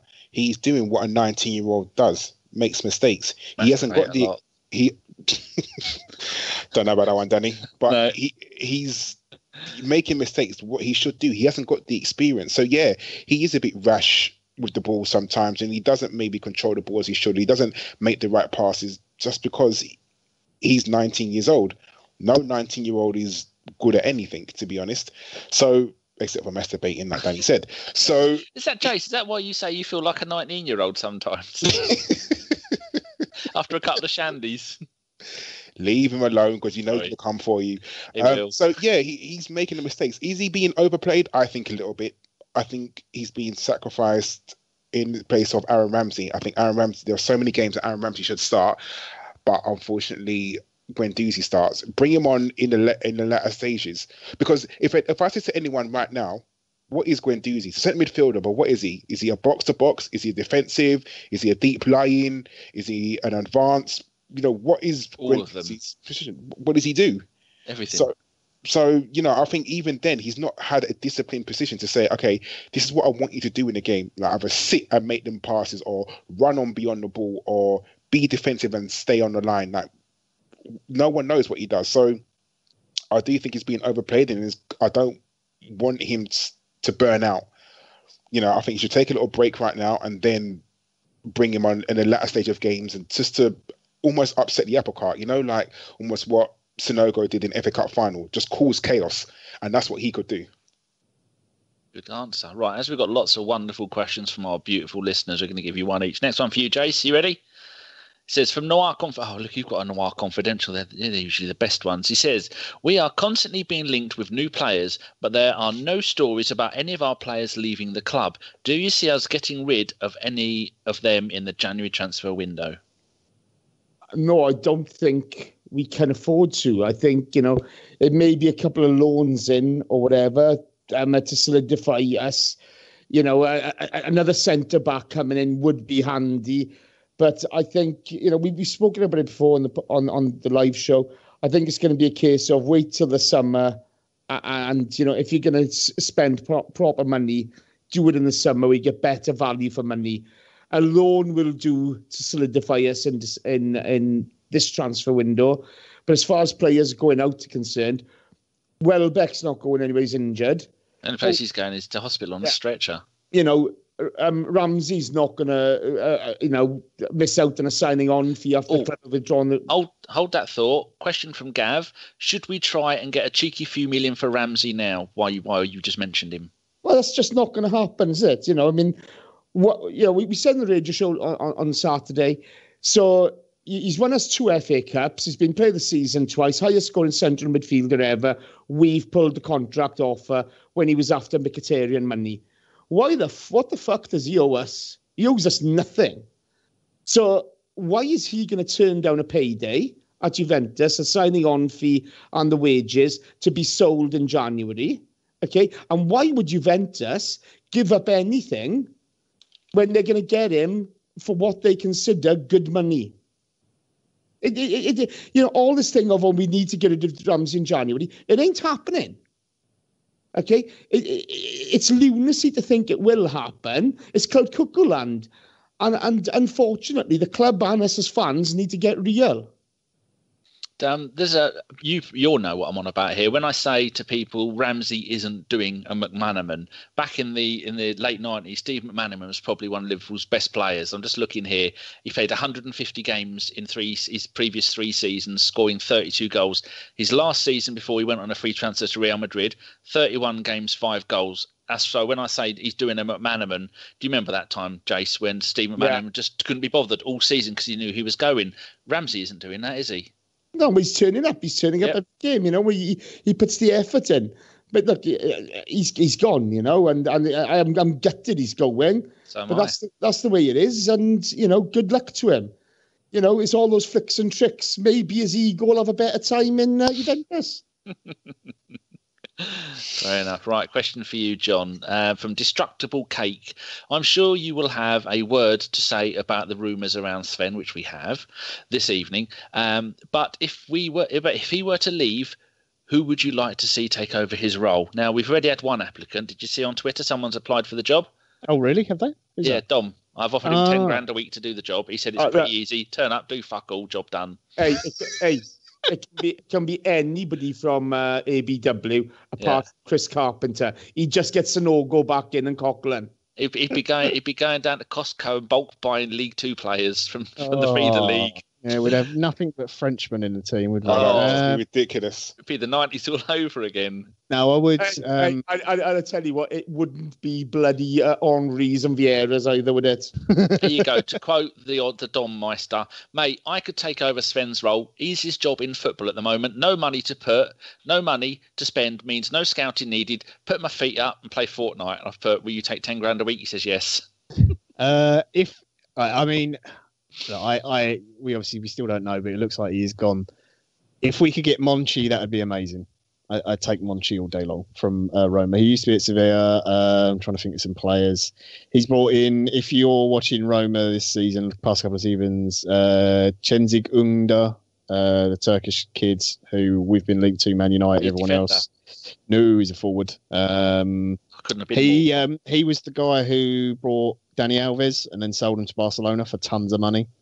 Monchi's got a ridiculous track record in terms of bringing in really, really good players, and then. So, what is his role at the moment? Is he manager or is he? No. He's the technical director. He literally does. I've never heard of him. Yeah, he's very. If you look at Sevilla and all their best signings, he was the one who did it all and made all the money. Yeah, but he's the one I go for. But we've got a guy in Sven who's got a track record, and he's leaving because he's not, allowed to do his job properly the way he was brought in.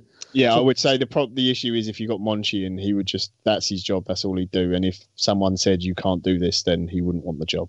Yeah. And like I said to you, we'd be lucky to get a pack of fucking Munchies, let alone a Monchi. About Noel Edmonds, we could do an Arsenal swap shop. Would that work? Oh, that's one for the kids. Go and Google swap shop. Won't know what swap shop is, Danny. Yeah, but Steve's listening and Steve's going to laugh at that. You start singing a theme tune to Tiswas in a minute. The Titan Fly. Right, I'm gonna. Okay, this one from someone called at Lord Hillwood. Never heard of him. Can Karl update the listeners on whose commutes he will be aiding and ruining this week? So, Karl, any breaking news? Could Mr. Fife expect to have to walk to work? He's actually lucky because I'm off work this week, but my tentacles run far. So. Yes. All I'm saying is that on Friday, when when he wants to get home, there could be a stroke-on-stroke signal failure. Leaves on the line. It could happen. I mean, there's apparently snow coming, so we could test out the snow on London Overground. So, I mean, Fife needs to be good to me, and I haven't had my brown envelope this week. So it looks like disruption and mayhem coming. As long as it's not the wrong type of snow. No, it's definitely the right type of snow. I think in the industry that Fife works in, it will be the wrong type of snow. Right, one for you. One for you, John. No, Jace. No, you can't have that one. You've already answered one from the war. Okay, James, our number one South Korean fan living in America.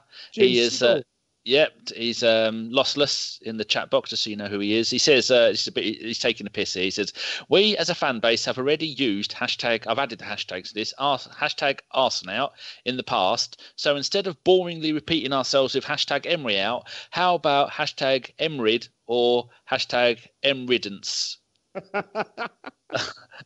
He did put hashtag joke at the end of that, I think. So what do you think? What hashtag do we need to get this vermin out of our club? Emery Enema. Oh no! There you go, a bit of alliteration that goes down a treat. To be honest, there's only one hashtag that we really need, and everyone knows it. What's that? Hashtag fuck Ellis. Oh, fuck Ellis. Oh, I've named one of my people in Theme Hospital too as Ellis, and so far he has a 50% death ratio for his patients. Well, that's comforting if anyone's getting. If anyone didn't know, Ellis is a nurse, so that's worrying. He's the best nurse in the world. Right, I was going to say what he tells us, but we can't do that because he'll get fired. No, he doesn't tell us anything. Right, question for you. Do you want to answer that question, Jace, or have you got nothing to add? I can't think of anything around Brexit, so no. Okay. Right. You can have a Noir confidential one, John. Could you discuss the fact that 4 of our 5 captains are either leaving or have question marks regarding their future? Ramsey, Cech, Koscielny, Ozil. Does it say anything about us? With Lichtsteiner probably also leaving, will the lack of leadership hurt the team? Fucking hell, Noir, how do you do that? You should have your own podcast. I think it's already hurting the team because I don't think, other than Cech, I don't think we've got any clear leaders, to be honest. They might be professional and go out and do stuff on the pitch, but in terms of a leader on the pitch, I think Czech's probably the only one out of that lot. Xhaka's stepped up maybe once. Is he captain of Switzerland yet? He might be now. I know it was Lichtsteiner, but Lichtsteiner doesn't really make much, does he? I'm not sure whether he is or not. It's worrying. Koscielny and Cech going is kind of an age thing. You kind of get it. Koscielny is supposed to be the club captain. He doesn't look like it when he's on the pitch at the moment. To be honest, he still looks pretty rusty and a bit iffy on the ball. It's kind of understandable after the length of time he's been out. But no, I just think the whole leadership thing has been something. We've got some old players in the squad. They're not old, but they're towards the end of their career. But none of them have ever been real leaders. You know what I mean? We haven't gone out and got bought a midfielder who has been clearly dictating things like I don't know. See, everyone I think of, they're all from a bygone era, like Ballack and people like that. They're not midfielders you see anymore. Do you know what I mean? Because I look at type. Yeah, I look at Chelsea and it's like they don't really have a leader. I look at City, they have Vincent Kompany, but that's when he plays. Other than that, they don't have like a real leader on the pitch. They just have very talented individuals. I suppose Liverpool do in Van Dijk. I don't know if he's captain now, actually. I'm not sure. It's Henderson. Remember the days back in Arsenal's glory days when we had in our starting 11, we'd have the captains of 3 or 4 or 5 different countries.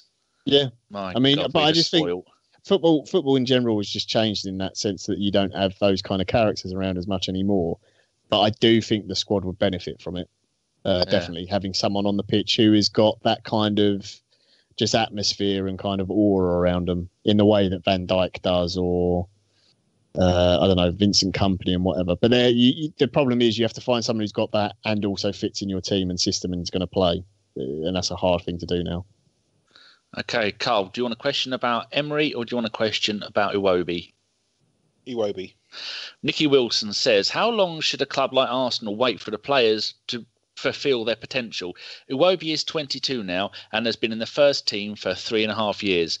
Has he improved at all? Look at what Henry did at that age in 2002. Then he sent me a DM saying, I'm not saying Iwobi should be as good as Henry, only that when we had players as good as him, we won the league, and that should be the goal for Arsenal. So he's been 3.5 years in the first team since he came in at the second half of the season. No, it's 3 seasons now, isn't it? Yeah. and came in. I think Sanchez was injured, and he came in and he was magnificent. But this season he has come on, hasn't he? Looked good. There's no doubt that he's improved. I think under Emery he's definitely better than he was under Arsene, because under Arsene he was atrocious. He was bad, and he should not have been in the team, to be honest. He had no sense of direction. His passing was just really bad.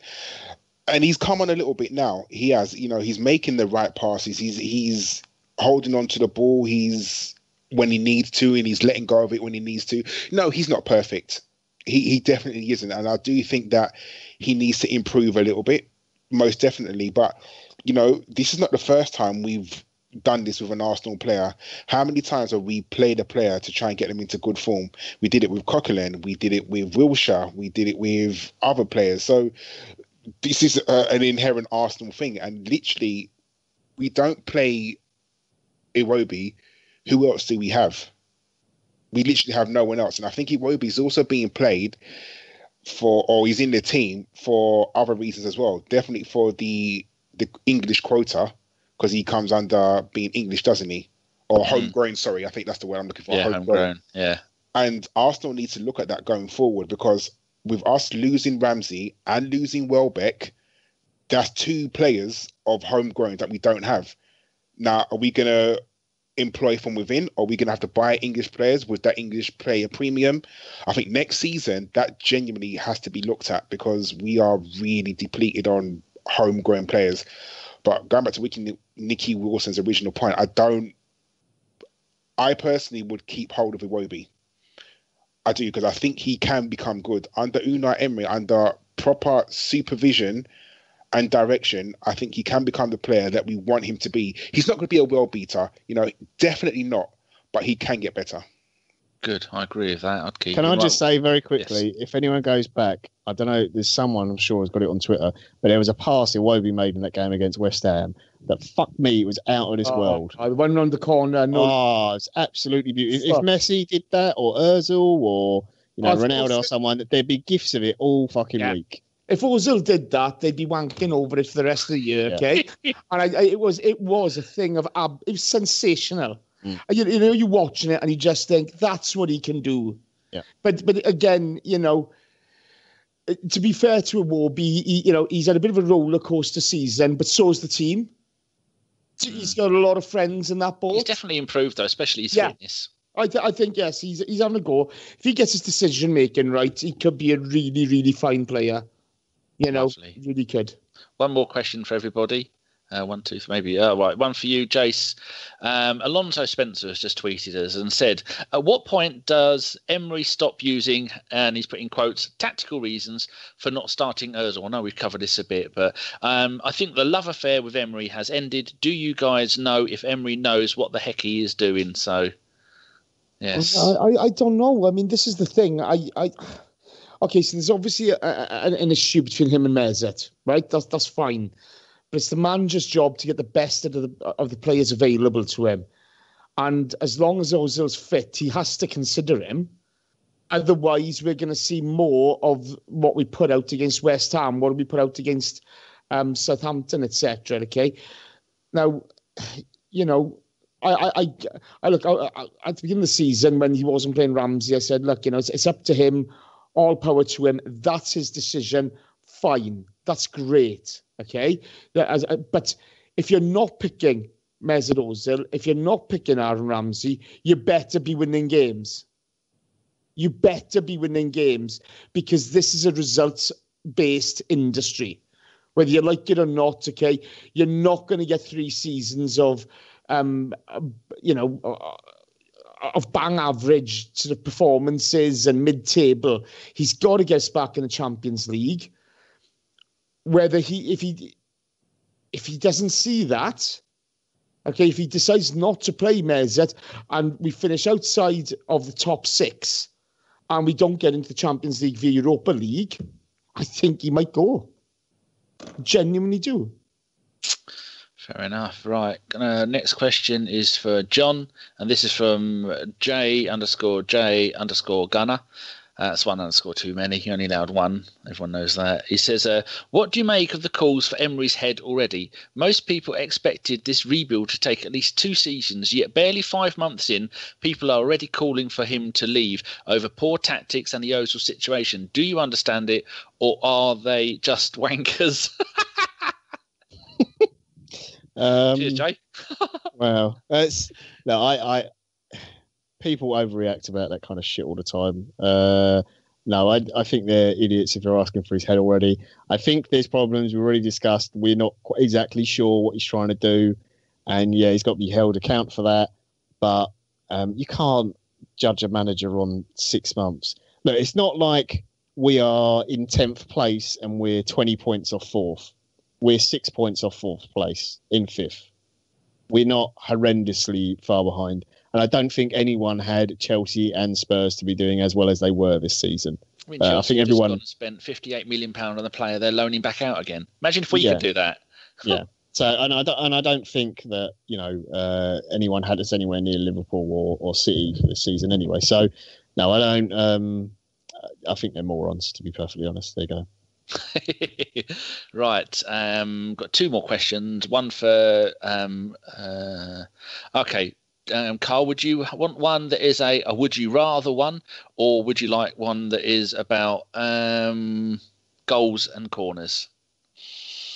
Go for goals and corners. Right. Josh Robinson, 87, always sends in really good questions. It amazes me that we have not conceded any goals from corners at all this season. That's a sign of improving defensively. So where then are we going wrong tactically in defence, thus conceding loads this season? In open play. We're good at set pieces, but open play, we're not very good. I think what kind of surprised me, and I'll never forget this goal, was against Southampton, where we played 3 at the back. And if you play 3 at the back, you should not concede a goal straight through the middle. And we did.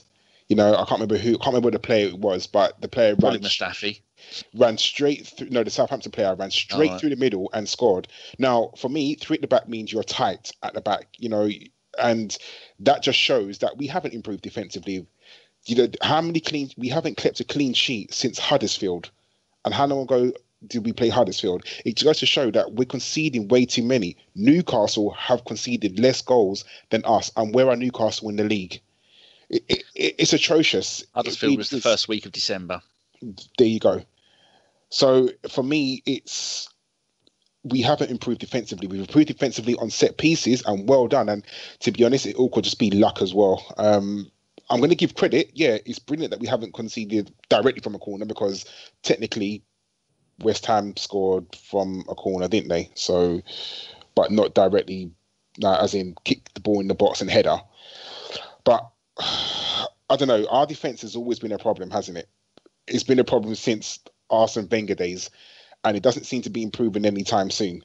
And whether it's a personnel issue or whether it's an internal coaching issue, who knows? But for me, that's job number 1 for Unai to deal with.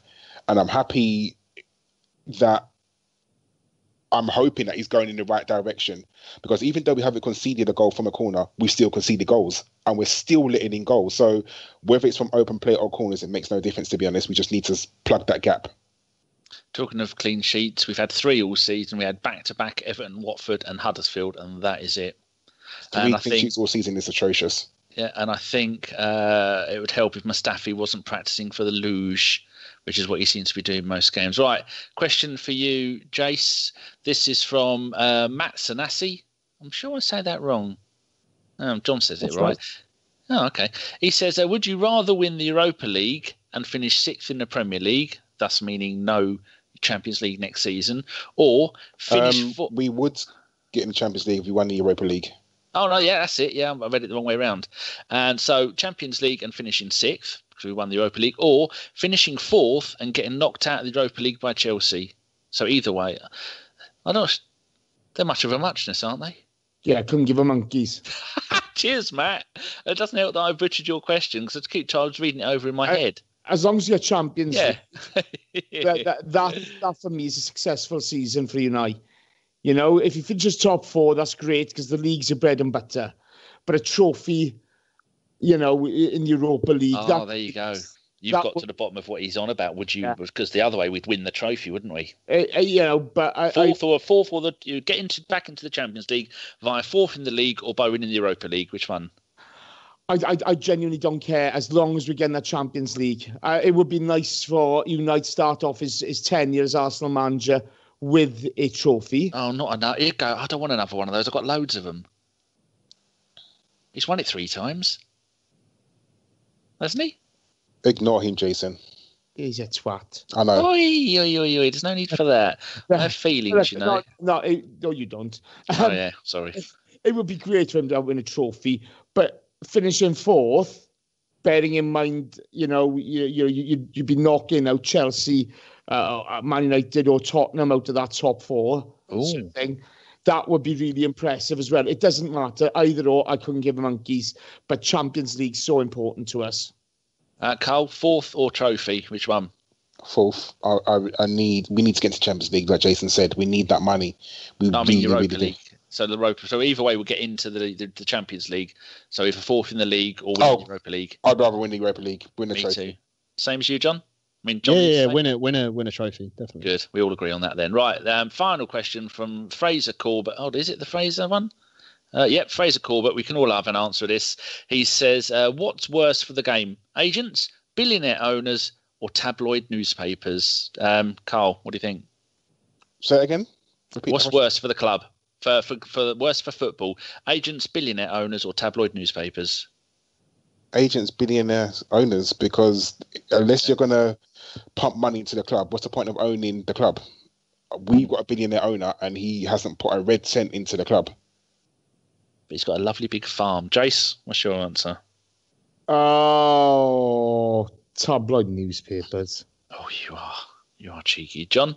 Twitter. Hey! Sky Sports. No, actually, I was going to say Sky Sports is much worse for football than any of those things. If you don't have the stupid TV money, then you don't have all the big superstar agents and everything else because there's not as much money in the game. But I don't really fucking care. It's football. It's fucked anyway. All of them. Yeah. There you go. Right, John, over to you for the Fifes Forum. Okay, so Part 5. Fifes Forum this week. I know everyone loves that. So they go, fucking volume. I turned it down for that bit. This week's Fifes Forum question is, do you think Arsenal would be doing better if Emery had a fully fit best 11 regularly, if he even has one? Oh, no, but is that a bit fucking obvious? Well, look, First of all, don't interrupt. Secondly, sorry. Secondly, I didn't set the question. Thirdly, we know who set the question, didn't we?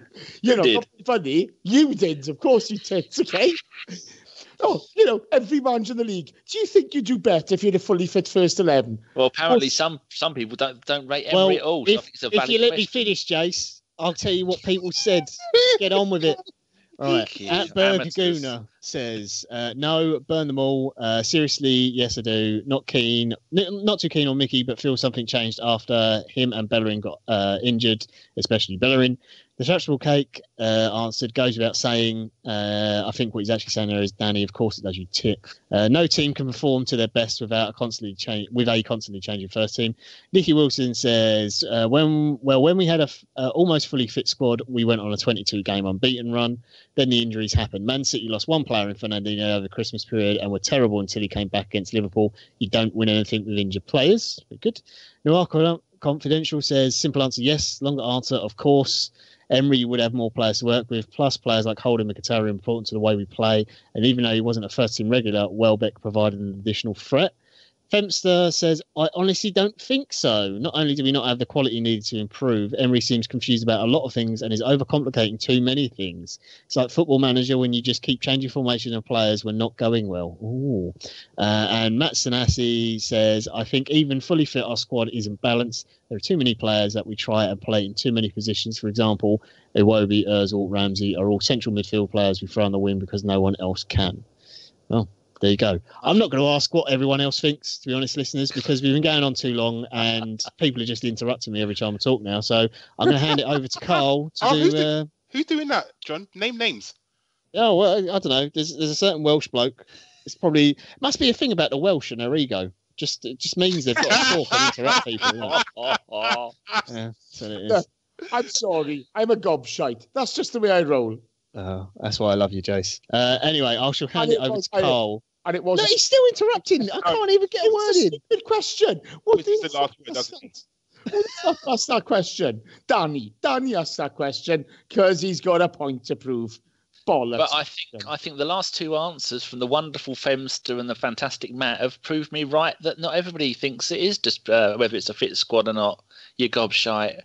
Nah, bollocks. He keeps on tinkering. Because of you, Jace, this show was going to be called Podcast 273. Where are we going? ? It's now been changed to Podcast 273. It's a Welsh ego thing. So stick that up your ass, Karl. They'll think it's John Welsh. Oh my God, he's still doing it. Sorry. There you go. Cut and paste. Select all and paste and save draft. Right, Karl. we've come to the end, so we're going to ask for your gentlemen's nods, and I will start with John. Mine goes out to Lana, friend of the pod. That's at Coco Lito. That's 3 O's at the end of the lit. She's not been very well lately and has been in hospital. So get well soon, Lana. I'll get well, Lana. Get well. Lana. I like the way she cunts everyone off. It's brilliant. Danny, who's your gentleman's nod to? Mine's going to go to a Liverpool fan. I know, a bit cheeky, but then went in today. He listened to one of his shows on YouTube. It's at LOKIDOKIGG. That's Loki Doki, Southern bloke living in Northern Ireland, does Football Manager stuff, and he's doing the Fort William Challenge at the moment, the worst team in British football. They've conceded about 150 goals at the moment in the non-league Scottish divisions, and he's just a really nice bloke. He's bald, he's got a beard, he's in his 40s. He's good fun to watch. So Loki Doki. And to sum him up as a Liverpool fan, he said, what do I think about Man City beating Liverpool? He says, Liverpool fans, fucking get over it. There you go. Lovely. Go and watch him on YouTube. Jason, who's your gentleman's nod to? My gentleman's nod is to Raj Patel. He knows why. Thoughts are with you, pal. Yep. That's from all of us. Yep, the whole podcast is definitely with Raj. My gentleman's shout out is going to be to Nicky Wilson. He's brilliant to interact with. He makes valid points. We argue. We get along.